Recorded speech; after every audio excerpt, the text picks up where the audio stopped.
찬양 들으면서 와, 굉장히 센 찬양을 한다.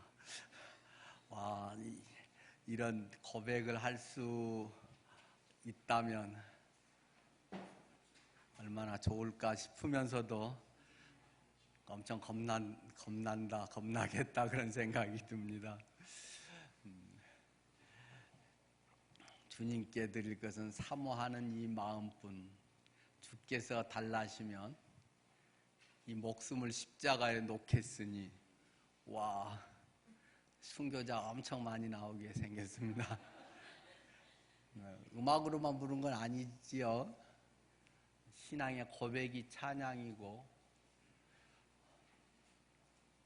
가끔 저는 찬양하면서 잘 못 부르는 찬양들이 있습니다. 어떨 때는 좀 부를 때도 있고, 어떨 때 못 부를 때도 있고, 양심이 찔려서 찬양 못 부르고 넘어가는 데들도 있습니다. 주님 앞에서 이 찬양에 합당하게 살고 있는가? 내가 정말 그러길 원하는가? 그렇게 지금 행동하고 있는가? 그런 것을 생각해 보면서 종종 참 찬양이 굉장히 힘들구나, 찬양한다는 게 이게 만만치 않은 일이다 하는 생각들을 종종 해봅니다. 그러나 우리의 것이 지금은 내가 다 그렇지 못한다 할지라도 우리의 마음에서 우러나오는 고백이고, 주님에 대한 사랑의 우리의 표현이고, 또 언젠가 그러한 성숙한 믿음으로 주님 앞에 또 설 수 있게 될 것이고, 그렇다면 또 얼마나 감사한 일이겠습니까? 오늘 성경 본문의 말씀은 사도행전 16장 16절에서 19절에서 24절까지만 읽겠습니다. 사도행전 16장 19절, 신약성경 216쪽입니다. 사도행전 16장 19절 말씀.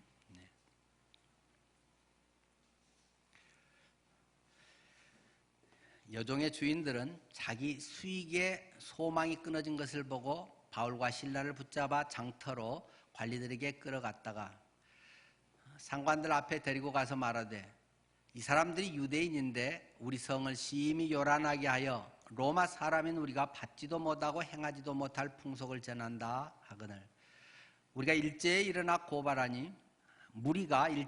고발하니 상관들이 옷을 찢어벗기고 매로 치라 하여 많이 친 후에 옥에 가두고 간수에게 명하여 든든히 지키라 하니, 그가 이러한 명령을 받아 그들을 깊은 옥에 가두고 그 발을 착고에 든든히 채웠더니 하는 본문의 말씀을 중심으로 오늘은 만사형통하리라, 그런 제목의 말씀을 전하겠습니다. 예수님 믿으면 만사형통합니다.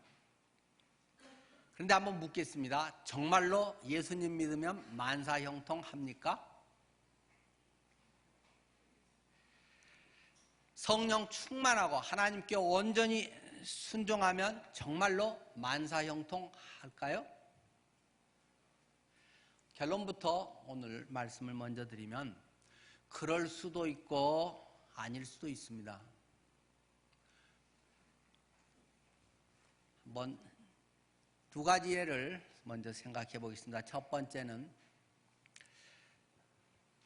예수님께서 사탄의 시험을 받으신 사건을 우리가 잘 알고 있습니다.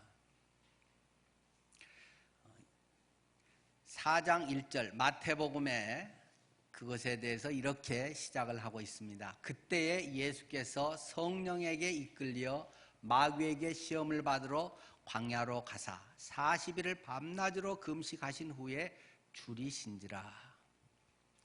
이 예수님이 유혹받은 예수님의 세 가지 시험에 대해서 첫 시작에서 성경은 그때에 라고 시작을 하고 있습니다. 그때는 무슨 때입니까? 그럼 바로 앞에 있는 이야기죠. 3장 맨 끝에 있는 이야기는 무엇입니까? 예수님의 침례받는 사건을 기록하면서 바로 이어서 붙여서 그때에 하고 설명을 하고 있습니다. 예수님께서 지금 얼마나 성령 충만한 때겠습니까? 예수님께서 드디어 하나님의 때가 참에 이 땅에 오셨다가 때가 참에 하나님께서 침례를 통해서 많은 사람 앞에 드디어 공개적으로 드러내시는 때입니다. 침례자 요한에게 가서 예수님께서 침례를 부탁하고 그가 침례를 받고 물에서 올라옵니다. 그때 3장 16절에 새 하늘이 열리고 하나님의 성령이 비둘기같이 내려 자기 위에 임하심을 보시더니 하늘로부터 소리가 있어 말씀하시되 이는 내 사랑하는 아들이요 내 기뻐하는 자라 하시니라. 그때 예수께서 성령에게 이끌려 마귀에게 시험을 받으러 광야로 가사. 성경은 바로 이렇게 이어져 있습니다. 그러니까 침례받고 얼마나 충만하겠어요? 우리도 구원의 확신을 갖고 침례받으면서 침례 간증하면 눈물 흘리신 분들이 참 많지 않습니까? 거듭나는 그러한 삶, 주님 안에서 이제 새로운 인생을 시작하는 그러한 고백, 그 순간 마치 신부가 하얀 드레스를 입고 이 웨딩을 마치면서 아름다운 가정에 대한 꿈을 꾸고 사랑을 고백하고 새로운 가정의 출발을 내딛듯이 주님께서 그렇게 침례를 받으시고 사람들 앞에 탁 드러나는 바로 그 순간에 예수님께서 마귀에게 시험을 받으러 광야로 나가셨다. 그런데 성령에게 이끌려 갔다. 성령에게 이끌려 그냥 선한 뜻을 위해서 아니면 충전하기 위해서 뭐 이런 것도 아니고 마귀에게 시험을 받기 위해서 광야로 갔다고 성경은 명확하게 제시를 해주고 있습니다. 성령님의 인도 따라서 시험을 받는 그것도 예수님이 아주 좋을 때 그래가지고 자칫하면 큰일 날 뻔한 구원의 역사를 초장부터 어떠면 놓쳐버릴 그런 시험이 한 번도 아니고 두 번도 아니고 세 번을 3~4번까지도 예수님이 다 이겨내셔서 비로소 사역하셨다고 말씀하고 있습니다. 두 번째는 오늘 본문에 읽었던 저희가 내용을 다시 생각해 봅니다. 바울과 실라가 엄청 얻어 터지고는 빌립보 감옥에 투옥이 됐다라는 내용입니다. 사도 바울은 지금 어떤 상태인가요? 바로 이 16장이 굉장히 중요한 이 사도행전의 큰 전환점이 되는 아주 중요한 장이 되기도 하죠. 바로 16장에는 이런 내용이 기록되어 있지 않습니까? 사도 바울이 1차 전도 여행을 하고 드디어 이제 제대로 또 준비를 해서 2차 전도 여행을 합니다. 그래서 한참 이렇게 진행을 해서 드고아라고 하는데 이르렀다는 것입니다. 신화에서 늘 나오는 트로이 전쟁의 바로 그 땅, 드로아.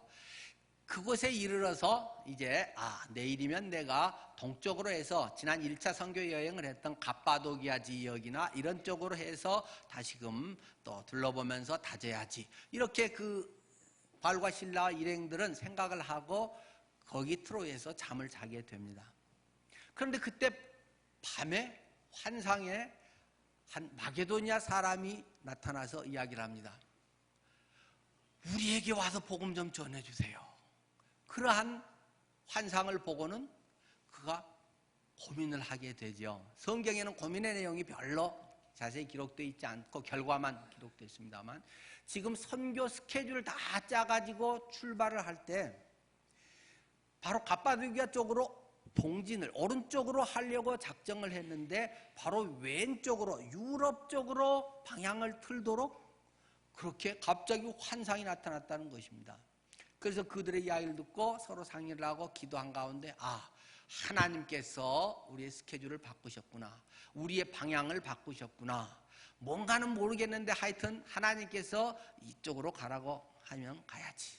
그렇게 해서 드디어 그는 빌립보라고 하는 곳으로 가게 됐다는 것입니다. 여러분이 잘 아시듯이 빌립보, 그것은 마게도냐의 굉장한 중요한 도시이죠.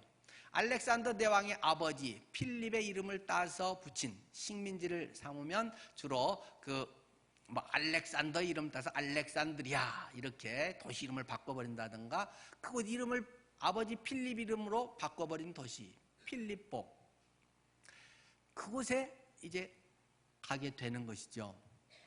그래서 역사가 완전히 바뀌지 않습니까? 역사의 연구를 쓴 유명한 아놀드 토인비가 한 얘기는 두고두고 회자가 되지 않습니까? 그때 트로이에서 바울을 싣고 가는 배는 유럽 문명을 싣고 가는 배였다. 바울이 빌립보라 가는 유럽 쪽으로 그날 밤 환상을 보고 바뀐 것으로 인해서 유럽이 복음화되고 유럽이 기독교화돼서 중세 천년의 그런 암흑기라고 하는 부분도 또 잘못된 부분도 겪게 되지만은 유럽이 기독교 문명으로 완전히 바꾸게 되는, 바울을 싣고 가는 그 배는 유럽 문명을 싣고 가는 완전한 새로운 역사를 일으키는 것이 바로 16장에 나와 있는 여기 본문의 상황이라는 것입니다. 자기의 계획을 끝까지 주장하지 아니하고 그가 아주 성령의 인도하심에 민감해서 그 말씀 들은 것을 깊이 묵상하고 그가 순종해서 모든 새로운 방향으로 틀었다는 것입니다. 그렇게 해서 사도 바울이 이제 유럽에 전도를 하게 되는데, 그런데 거기 아무 계획도 없고 먼저 선발대를 보내놓은 것도 아니고 미리 여관 잡아놓은 것도 아니고 굉장히 난감하잖아요. 갑자기 새로운 데로 가는데, 난생 처음 그 빌립보라고 하는 것을 가는데 얼마나 난감하겠어요? 여러분은 새로운 상황에 직면했을 때, 여러 가지 어려운 상황이 뜻하지 않게 여러분 앞에 놓여 있을 때 여러분은 어떻게 그 문제를 해결해 가십니까? 그때 무엇을 해야 되겠습니까? 이때 사도 바울은 아주 잘 대처를 합니다. 그것이 기도라고 하는 것입니다. 성경 본문에는 그것을 밝혀두고 있습니다. 13절, 안식일에 우리가 기도할 곳이 있을까 하여 문 밖 강가에 가서 거기 앉아서 모인 여자들에게 말하였는데, 그때 고급 옷감인 자색 옷감 장수 루디아라고 하는 여자를 만났다는 것입니다.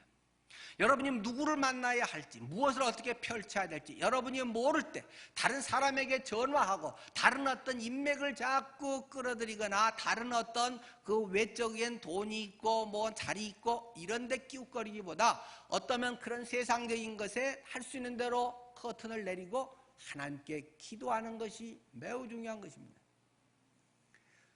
유럽의 새로운 역사를 일으키는 이 전초기지에, 이 중요한 시점에 갈 데 없으니까 뭐 하겠어요? 거기 성도도 아무도 없는데 신방 갈 데가 있겠어요? 한다면 전도 한 가지밖에 할 게 없는데, 그가 하는 첫 번째는 기도할 것을 찾아갔다라는 것입니다. 기도할 때 하나님께서 새로운 역사를 일으킵니다. 기도할 때 만날 만한 사람을 만나게 합니다. 그래서 탁 만난 사람이 루디아라고 하는 여자였다.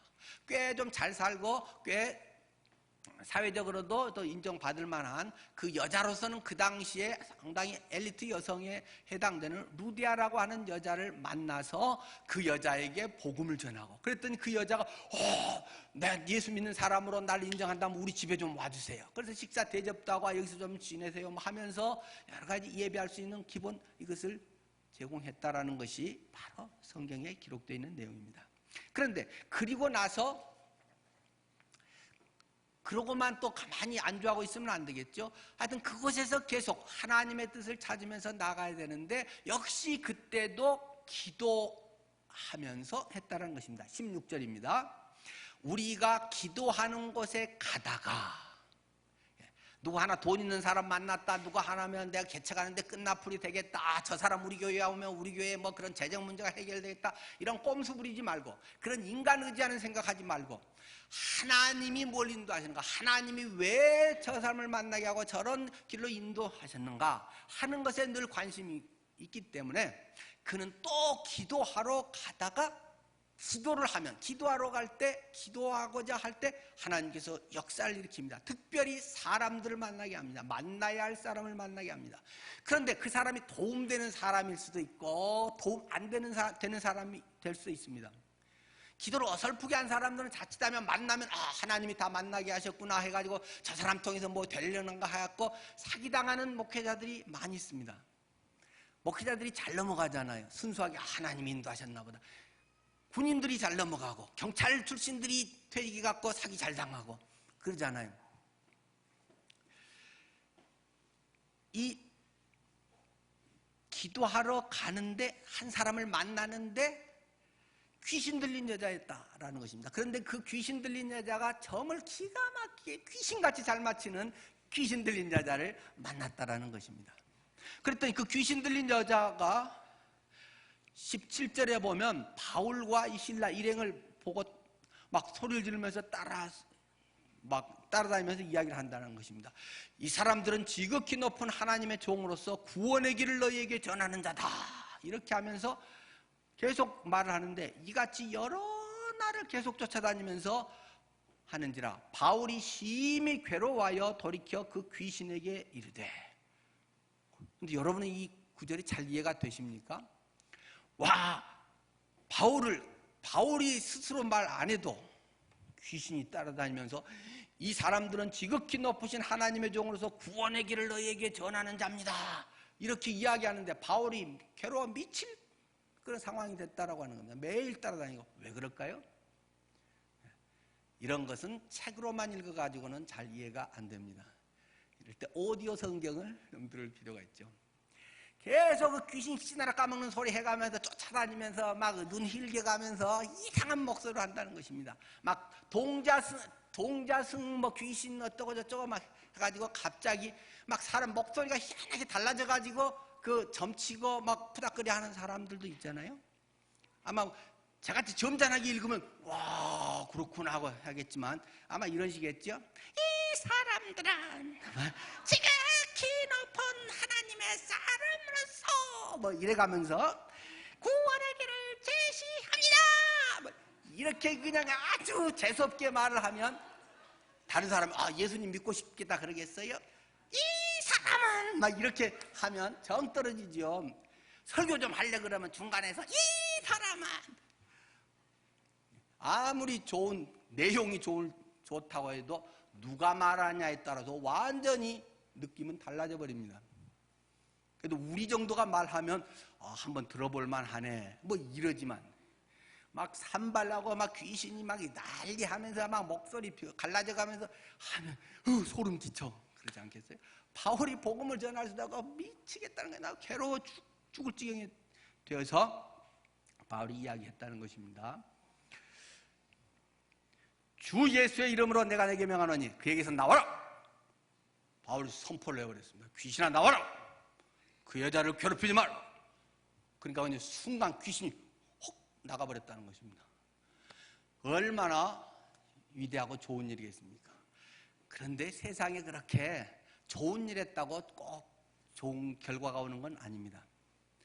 그런데 꼭 거기에는 세상의 일에는 흔히 이권이 개입되어 있다는 것입니다. 바로 성경에 나오지 않습니까? 19절 여종의 주인들은 자기 수익의 소망이 끊어진 것을 보고 앞에서 그 사람이 기가 막히게 점을 잘 치고 어떠고 한데 그 뒤에 영적 배후의 세력이 있다는 것입니다. 조종하는 그런 세력들이 있다는 것입니다. 그것이 영적 세력일 수도 있고 사람의 이런 조직일 수도 있고 많은 그런 세상의 풍조일 수도 있고 많은 것이 있다는 것입니다. 근데 이 사람이 기가 막히게 전에는 돈을 잘 벌었는데 하도 잘 맞히니까 막 대통령 나온 사람도 해서 그 사람한테 물어봐라 그래가지고 뭐 이렇게 해서 언제 우리가 창당을 하면 좋겠습니까? 뭐 이런 것도 그냥 점을 보고 날 잡아가지고 손 없는 날 어쩌고 저쩌고 뭐 그러면서 뭐 출마를 하고 난리를 피우는데 우리나라 막 재벌 대단한 사람들도 그 점쟁이 누구 뭐 배구 낚시 뭐 어쩌고 저쩌고 누구 여러 사람들 쫓아다니면서 그런 짓거리 하는데 그런 어떤 사람들 상황 속에서 그 돈줄이 끊어진 것을 보고 그 배후에 있는 사람들이 가만 놔둘 리가 없다는 것입니다. 좋은 일 한다고 누가 다 박수 쳐주나요? 자기 이권하고 개입되면 사람들은 잡아 죽이려고 하는 것이죠. 그래서 이 사람들이 온갖 명분을 대가지고 고소해가지고 바울을 감옥에 들어가게 만들었다라는 것이 계속 이어지는 내용입니다. 그래서 그들은 결국 감옥살이를 하게 됐다라는 것이 지금 오늘 내용이죠. 자, 우리가 정말로 성령 충만하고 능력 있고 주님께 순종하면 정말로 만사형통할까요?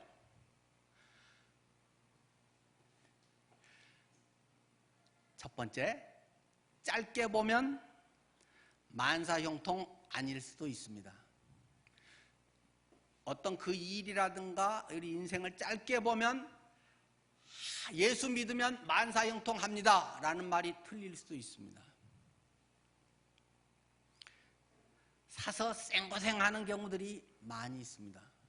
주님은 우리에게 좁은 길로 가라고 말씀을 하셨습니다. 좁은 길은 뭐 그대로 아주 쉬운 말이잖아요. 손해보는 길로 가라는 거잖아요. 남들 하기 싫은 거 하라 그런 거잖아요. 돈 적게 주는 직장 가라 그런 말 아니겠어요? 남들은 제 정시 딱딱하고 대우받고 하는데도 니는 야근도 더 하고 더 수고 많은데 일 죽으라고 해도 대가 제대로 못 받는 그런 데가 네가 가야 할 자리라면 그 길을 가라. 그런 거가 좁은 길이라는 거 아니겠어요? 꼭 거기 가서 복음을 전할 수 있는 길 뭐 그렇게 좁게 보지 않아도 주님의 뭔가의 뜻이 있는 것, 그러나 그것은 고생되는 것, 대가가 별로 없는 것, 그런 것이라면 그것이 그리스도인의 길이다. 모든 사람들은 대우받고 편하게 하고 더 쉽게 살고 자기 안위를 구할 수 있는 것으로 한 게 인간 본능이기 때문에 그런 길로 가라. 그리스도인의 삶, 성령 충만하다고 하는 것, 하나님을 잘 믿는다고 하는 것, 주님께 순종한다고 하는 것은 그런 쉽고 좋은 길을 스스로 자원해서 포기해가면서 좁은 길로 가는 것이기 때문에 만사형통하다고 할 수 없습니다. 잘 풀려가지고 그렇게 했더니 뭐 월급이 막 더 대박나게 뭐 되더라. 그런 경우 어쩌다 하나 있지만 대부분은 계속 고생하다가 쫓겨나는 수가 훨씬 많습니다. 자존심도 상하고 좁은 길로 갔더니 궁상맞게 살아야 되고 고생길이 훨씬 가까운 것이 짧게 보면 성령 충만하고 하나님의 뜻대로 사는 사람들의 길일 수 있다는 것입니다. 그런데 길게 보면 분명히 만사형통합니다. 성경은 우리에게 그것을 확실하게 설명을 해주고 있습니다. 길게 보면 분명히 만사형통한다. 하나님은 우리에게 약속해 주십니다. 우리가 요즘 그 정권만 바뀌었는데도 주변에서 일어나고 있는 변화가 뭐 새로운 일들이 많이 일어나고 있지 않습니까? 뭐 옛날 고사성어 우리가 잘 알고 있는 뭐 세옹지마 그런 것이 많이 일어나고 있는 걸 목도하지 않습니까? 변방새, 노인옹, 갈지, 말마, 저기 어떤 변두리에 사는 어떤 노인의 말 이야기라는 사자성어가 세옹지마잖아요. 뭐 우리 잘 아는 거니까 말이 있었는데 그 가난한 집에 말을 겨우겨우 해서 그 집에 재산 목록 1호에 말이 있었는데 어느 날 이게 홀랑 도망가 버렸다는 것입니다. 완전히 재산에 돈 엄청 손해를 보게 됐다는 것입니다. 도망가고 어떤 놈이 훔쳐갔어 뭐 이게 어떻게 우리 집은 어떻게 살아 막 근데 얼마 지난 다음에 친구 말을 하나를 데리고 홀랑홀랑 들어왔다는 것입니다. 이거 완전히 망한 줄 알았는데 재산이 2배가 돼버렸다는 것입니다. 손해인 줄 알았더니 엄청 이익이 되는 거죠. 그랬더니 좋아가지고 또 그 아들내미가 좀 부잡해갖고 막 그 이리 하고 또 말 타고 그 돌아다니다가 또 턱 떨어져가지고 다리가 똑똑 또 부러져 버렸다는 거 아니겠어요? 어이구 이 말 왼순에 우리 귀한 아들이 요거 타가지고는 그냥 다리가 부러져가지고 이건 그냥 요물이구만 하면서 말에 대한 원망이 있었다는 것입니다. 그리고 조금 지났더니 그 지역이 유나라고 전쟁이 붙어가지고 젊은 사람은 전부 다 현역으로 끌고 갔다는 것입니다. 그 나이 때 다 현역으로 끌려가는데 요 녀석은 다리가 부러진 덕에 써먹을 데가 없으니까 현역으로 안 데리고 가고, 그래서 그냥 집에서 방위병을 했다는 것입니다. 그러다 보니까 남들은 시체가 돼서 다 돌아오는데 얘는 멀쩡하게 살았다는 것입니다. 그래서 그 노인이 맞아, 이 말은 우리 집 보물이요, 야가 우리 아들 살린 것이요, 이래가면서 엄청 좋아했다. 그래서 너무 좋은 일 있다고 그렇게 좋아하지 말고, 뭐 안 좋은 일 있다고 금방 뭐 아이고 나는 왜 이러냐 또 손해라고 그렇게 뭐 땅 꺼지듯이 너무 그러지 마라. 딱 보니까 요새 노태강 씨가 그런 것 같아요. 참 나쁜 사람이요. 그래가지고 딱 한직으로 물러났다가 명예퇴직까지 탁 당한 거. 이제 공무원에서 완전히 쫓겨나고 끝난 줄 알았더니 몇 년 사이에 이게 정권이 딱 바뀌더니 그 실세인 문체부 2차관으로 탁 또 이렇게 발령을 해버리네요. 와, 금방 운명이 끝나고 내리막긴 줄 알았더니 금방 정권만 바뀌어도 완전히 새로워지고, 인간 세상사에서도 이런 일들이 엎치락뒤치락 얼마든지 일어난다는 것입니다. 만사형통이라고 하는 것은 그러한 하나님의 길게 보면 분명히 만사형통한다. 사도 바울은 정말 억울하다는 것입니다. 다른 사람들은 그 여인을, 귀신 들린 그 여인을 돈벌이 목적으로 자기 이용 수단으로 여겨서 돈 빼먹고 있었는데, 이 사람은 기도하러 가는 길에 한 영혼을 봤다는 것입니다. 물론 그 과정이 자기가 찾아가기도 하고 찾아와서 나를 괴롭히기도 하고 그 연결된 거는 다 각자 다르겠지만 계속 따라와서 하는데 한편 생각하면 귀찮기도 하면서도 이 한 불쌍한 영혼이다, 어떻게 태어나서 어떻게 신받아가지고 이렇게 살으나 하면서 불쌍히 여기서 쫓아냈다는 것입니다. 한 영혼에 대한 관심, 사람에 대한 관심. 그러나 사람들은 역시 돈이 중심이기 때문에 자기 수익 끊어진 거 보고 그거 가지고 막 고소를 했다는 것이죠. 그런데 그 속에서도 한 치 앞도 내다볼 수 없는 상황. 이 뭐 새로운 지역에 갑자기 왔으니까 뭐 연결된 사람도 없고 누구한테 뭐 도움 요청할 수도 없고 그 눈앞이 그냥 한 치 앞도 내다볼 수 없을 만큼 캄캄한 그런 막연한 상황이었다는 거죠. 성경에서. 그래서 이제 그가 지금 상태가 막 옷을 찢어서 벗기고 막 발로 차고 때려가지고 코피가 터지고 막 완전 만신창이가 됐다는 것입니다. 그래서 많이 친 후에 감옥에 가두었다. 그런데 그때 여러분이 억울하게 누명을 쓰고 억울하게 돈 손해를 보고 억울하게 자존심 상하는 일을 막 당할 때 어떤가? 아니 이것들이 나를 뭐라 어떻게 보고 이럴 수도 있겠죠. 내가 하나님 잘 섬겼는데 기껏 내게 돌아온 건 이런 거야?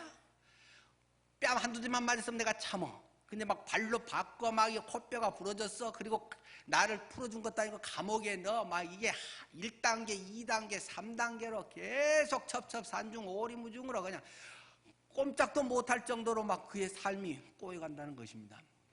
그래도 아무것도 못하게 그냥 감옥에 집어넣고도 발에다가 또 족쇄까지 채워놓으니까 뭘 아무것도 할 수 없는, 내 힘으로 할 수 있는 것이 아무것도 없는 이런 깝깝한 상황을 만들어버렸다는 것입니다. 그때 바울과 실라는 25절 한밤중에, 성경에 많은 것은 시기를 그대로 말하기도 하지만 영적 상태라든가 그의 영적 배경을 이러한 자연적인 거나 시간적인 것으로 이야기할 때가 많이 있죠. 뭐 제6시가 되면 그 예수님 십자가 때 그 온 땅이 캄캄해졌다 이런 것도 마찬가지고요. 한밤중에 바울과 실라가 기도했다는 겁니다. 불평하고 자꾸 사람들에게 전화해서 그냥 위로받으려고 하고 뭐 누가 알아주나 못 알아주나 그런 그냥 얄팍한 수준을 뛰어넘어서 하나님께 기도했다는 것입니다. 니들이 나를 수갑 채우고 족쇄 채워도 내 마음을 채울 수 있겠어? 하나님께 난 기도하는데 니들이 어떻게 막어? 입 꼬매면 나는 묵상 기도하면 되는데 뭐. 기도하고 하나님을 찬송하며 다른 죄수들이 다 그걸 봤다는 것입니다. 들었다는 것입니다. 죄들은 좀 특이한 놈들이네. 우리 같으면 그냥 열불나서 못 참을 것 같은데, 죄인들이, 어둠 가운데 사람들이, 그들이 기도하고 찬양하는 것을 들었다는 것입니다. 한밤중에 부르는 노래. 여러분의 삶을 살아갈 때 당하는 고난, 어둠의 터널을 지날 때 부를 수 있는 찬양, 부를 수 있는 그 어둠 속의 기도, 찬양, 이런 것이 하나님의 놀라운 섭리를 깨닫게 합니다.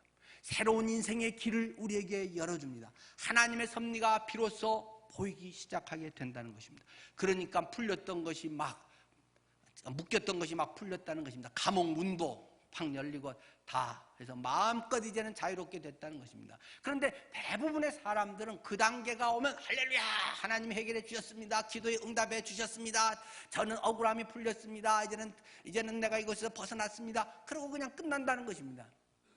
그런데 바울과 실라는 그 이상의 보는 눈을 갖고 있었다는 것입니다. 왜 이러지? 나가라는 건가? 딱 하는데 저기에 한 영혼에 딱 눈길이 꽂혔다는 것입니다. 한 사람이 번쩍이는 칼을 합니다. 심장을 향해 푹 당기면서 자살하려고 하는 장면을 보게 된다는 것입니다. 잠깐! 교도관이었습니다. 그 당시는 아주 중죄인들을 맡았다가 중죄인이 도망하거나 하면 네가 죽어 이놈아, 그래가지고 그 교도관을 대신 죽이는 이제 그런 그 당시에 제도들이 있었던 때입니다. 그러니까 어차피 나는 얘들 놓쳤으니까 나는 죽은 목숨이야 하고 자살을 하는 거죠. 그 순간에도 영혼에 대한 관심이 있습니다. 한 영혼에 대한 생명이 있습니다. 나의 억울함의 중요, 나의 돈이 더 벌리고 안 벌리고 하는 나의 이익에 대한 문제를 뛰어넘어서 그는 사람의 생명에 대한 것에 그는 관심을 갖게 됩니다. 주목하고는 잠깐 왜 이러십니까 도대체, 그렇게 이야기를 하고는 28절 바울이 크게 소리질러 이르되 내 몸을 상하게 말라, 우리가 다 여기 있다, 우리 도망 안 갔어, 걱정 마, 왜 네 죽으려고 그래, 네 살아야지 하면서, 그러니까 그가 다른 사람하고 틀리네 해서 그냥 벌벌 떨면서 폭삭 엎드려서 나 어떻게 해야 삽니까? 라고 물었다는 것이죠. 그러니까 옛날 버스 정류장에도 늘 써져 있던 그 유명한 구절이 여기에서 탄생을 하게 됩니다. 주 예수를 믿으라, 그리하면 너와 내 집이 구원을 받으리라. 바로 그 간수에게 그 이야기를 하면서 그가 주님을 영접할 수 있게 했다는 것입니다. 그뿐만 아니라 그 식구들도 전부 예수님을 영접하고 전부 그날 침례를 받았더라 하고 성경은 기록하고 있습니다. 그래서 34절 그들을 데리고 자기 집에 올라가서 너무 고맙습니다, 복음을 전해주고 나 자살해야 되는데 살려주고요 하면서 온 집안이 하나님을 믿음으로 크게 기뻐하니라 하는 것이 이 빌립보 감옥 사건의 결론으로 우리에게 제시가 되어 있습니다. 하나님께서 이렇게 기도하러 갈 때 루디아를 만나게 하고 또 귀신 들린 여종을 만나게 해서 인생이 꼬이는 듯한데 그때에 이러한 일들을 통해서 교회를 탄생하게 했다는 것입니다. 왜 거기를 갔느냐, 내가 고생하고 안 하고가 초점이 아니라는 것입니다. 하나님의 섭리 가운데 이 서쪽 지역의 유럽의 하나님의 교회, 하나님의 백성들을 하나님께서 세우기 위해서 그를 보내고 과정에서는 잘 나가기도 하고 고생도 하기도 하지만 결국 그는 교회를 이루게 됩니다. 또 그러고 끝났는가 했더니 그 정도만이 아니라 이제 뒷날 와서 뭐 별일 없는 것 같으네, 이제 나가도 괜찮아, 니들 보니까 감옥이 그렇게 다 열리고 했는데도 도망 안 가는 거 보니까 나쁜 놈들 아닌 것 같아, 자 됐어 나가. 이랬더니 바울과 실라가 정색을 하면서 이야기합니다.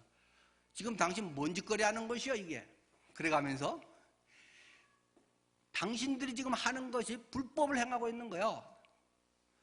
우리는 로마 시민권을 가진 사람인데 로마 시민권은 법치주의에 합당한 대우를 하고 정당한 사법 절차에 의해서 우리를 처리해야 되는데 니들이 밤낮 뒤지게 패고 우리에게 이렇게 하고 니들 이제 마음대로 가도 된다 안 돼, 그런 게 어딨어, 사장 나오라고 그래.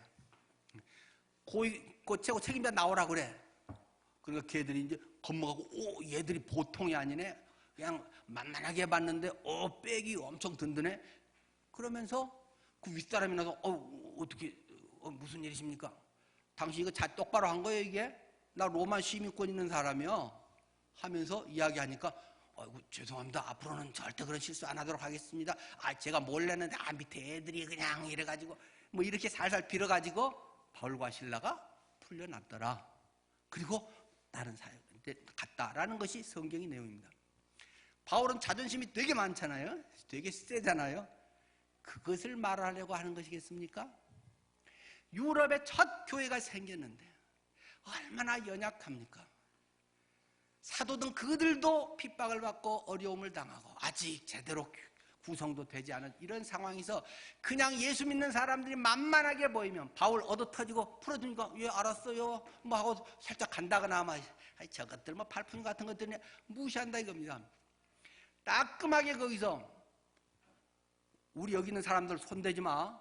함부로 그러면 이거 당신들 나중에 큰 코 다쳐? 하고 바울이 딱 쐐기를 박아놓으니까 그들이 빌립보 교회를 쉽게 무시하지 못하고 빌립보 교회가 못자리가 되어서 그곳에서 하나님의 교회로 서게 됐다는 것입니다. 자존심의 문제가 아니라 교회를 세우기 위해서 하나님이 주신 특권들을 있는 그대로 활용을 해서 그러한 일을 하게 했다는 것이죠. 당장 우리 자신의 유익에 초점을 맞추면 그 믿음은 출렁거리고 요동하게 되어 있습니다. 세상살이에서 항상 좋은 일만 있는 것이 어디 있겠습니까? 항상 내 뜻대로만 되는 것이 어디 있겠습니까? 그러면 우리 신앙은 항상 좋다 싫다 널뛰기 하게 돼 있는 것입니다. 많은 사람들은 일시적인 형통을 원합니다. 당장 내가 원하는 기도가 이루어져야 하나님이 나를 사랑하고 하나님이 함께 하시고 현실적인 문제가 잘 해결돼야 하나님의 사랑이 있다고 생각합니다. 돈 문제, 자녀 문제, 결혼 문제, 건강 문제, 우리 주변에서는 그러한 것은 수시로 요거 좀 해결되는 것 같으면 또 저게 속색이고 그런 것은 늘 우리 속에 파도가 밀려나는 것처럼 정도 차이가 다 있다는 것입니다. 아랍 속담에 햇빛만 쏟아지는 곳은 사막이 된다 이런 말이 있습니다. 비가 없는 곳은 사막이 될 수밖에 없습니다. 김병삼 목사님이 하나님을 눈물나게 하는 이야기 하는 책에서 이렇게 이야기를 하는데 저도 여기에 공감해서 잠깐 소개를 합니다. 오늘날은 대개가 재밌고 웃기는 설교를 선호한다. 그러나 한국 교회의 눈물이 사라지면서 능력도 사라졌다. 기도의 눈물이 마르면서 성령의 단비가 그쳤다. 웃고 좋아하는 사이에 교회는 삭막한 사막이 되어버렸다. 한국 교회의 부흥과 기적이 가장 뜨겁게 일어났던 때는 6.25 전쟁 때나 보릿고개 같은 어려운 시기였다. 교회 와서 찬송하고 울며 통곡하고 기도했다. 그들은 자신을 돌아보며 회개의 눈물을 흘렸다. 그리하여 하나님의 위로와 기쁨과 하나님의 능력을 경험했다. 좋을 때 하나님을 찾는 것은 훨씬 어려운 일입니다. 기가 막힐 상황에서 눈앞이 캄캄한 한밤중에 오히려 다른 걸 포기할 때 하나님 앞에 나아가기가 더 좋은 환경 아니겠습니까? 여러분은 언제 주님 앞에 회개의 눈물, 주님에 대한 감격의 눈물을 흘리며 나아갔습니까? 내가 너무 믿음이 좋고 너무 형통하기 때문에 혹시 필요 없거나 그것이 까마득한 옛날 일로 되어버리진 않았습니까? 내 마음의 눈물이 회복되는 날, 내 마음의 회개의 역사가 일어나는 날, 주님의 한마디의 말씀이 내게 꿀송이보다 더 달고 들리는 한 말씀이 내 삶의 큰 충격처럼 나의 인생을 바꿔놓는 그러한 능력의 말씀. 여러분은 언제 그것을 경험하셨습니까?